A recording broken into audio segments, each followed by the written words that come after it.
If you're a designer, a creator of any kind, you know that incredible feeling, right? That moment you finally perfect a product. But what comes next? Today, we are going to talk about the bridge between your brilliant design work and actual, real-world business success. So let's just start with a question that I'm positive you've asked yourself. You pour everything you have into perfecting every curve, every single pixel, every interaction. But what is that secret ingredient? You know, the thing that turns a perfect product into one that people absolutely can't live without.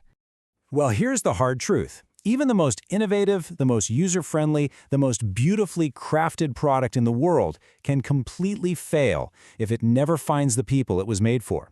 That connection, well, that's the whole other half of the story. So yeah, let's dive into that other half, that bridge from your amazing creation to your customer. And that bridge, it's called marketing. And listen, it is not a dirty word. In fact, I'd argue it's a vital part of the design process itself. Just take a look at the textbook definition here. See those words? Creating, communicating, delivering value. Does that sound kind of familiar? It should, because marketing at its absolute core starts in the exact same place you do, with a deep, empathetic understanding of people.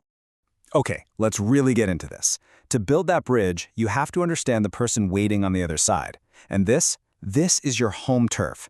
As designers, you are absolute masters of understanding the user. Marketing just looks at them through a slightly different lens. This progression right here is key. A need is fundamental. Everyone needs transportation, right?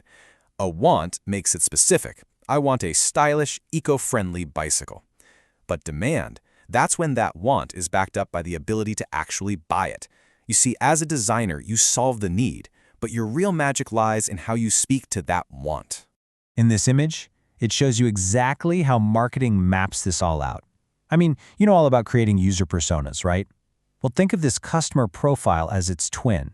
It just focuses on the customer's jobs, their pains, and the gains they're hoping for. It is the exact same user-centered thinking, just aimed at creating a connection in the marketplace. So once you understand your user on that deep level, you've got to architect the message that's going to connect with them. You can't just list out the features. No, you have to tell a story about the value your design brings into their life. This right here is so crucial. Your value proposition is basically the promise you make. It's not about what your product is, it's about what your product does for the customer. It's the crystal clear answer to their question, why on earth should I choose you over all the other options? You see, a strong value proposition is what earns your design a spot in their world. It just cuts right through all the noise and tells them exactly how you're going to solve their problem or make their life better in a way that no one else can. And when your value proposition consistently delivers on that promise, that's when you build these two cornerstones of any successful business. Loyalty, that's when customers feel a real connection and keep choosing you. Retention is the act of keeping them around. You could say one is an emotion and the other is the result. So how does all this stuff actually come together? Well, it builds into a strategic plan. Seriously, think of it as a design blueprint, but for making an impact. I mean, you wouldn't build a product without a blueprint, would you? So you shouldn't launch one without a marketing plan either. This process is your roadmap. It all starts with research. Sound familiar? Just like user research. Then you segment the market into different groups. Positioning is where you figure out your unique selling proposition, your USP, that one thing that truly makes you different. From there, you build a strategy. And finally, you implement and you track how it's all going. It's a really logical, iterative flow. And that implementation step, that's when you choose your channels. Think of these as the different lanes on that bridge we're building. You've got social media, SEO, podcasting, email. Each one reaches a different kind of person.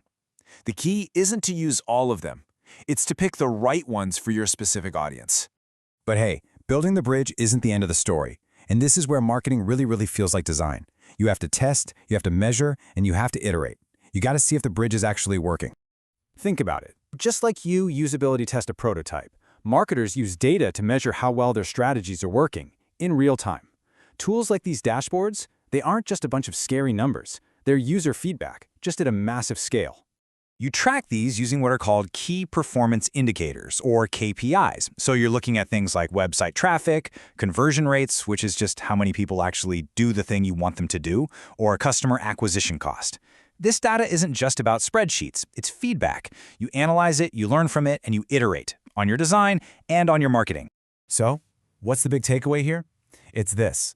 By embracing marketing, you're not compromising your design vision. Not at all. You're empowering it. You're becoming the chief advocate for your own work, making sure it has the impact it was always meant to have. This knowledge is basically your new superpower. It lets you not just create, but connect. You now have the tools to go out there and build that bridge and make a real impact in the world. So the only question left is, what story are you going to tell?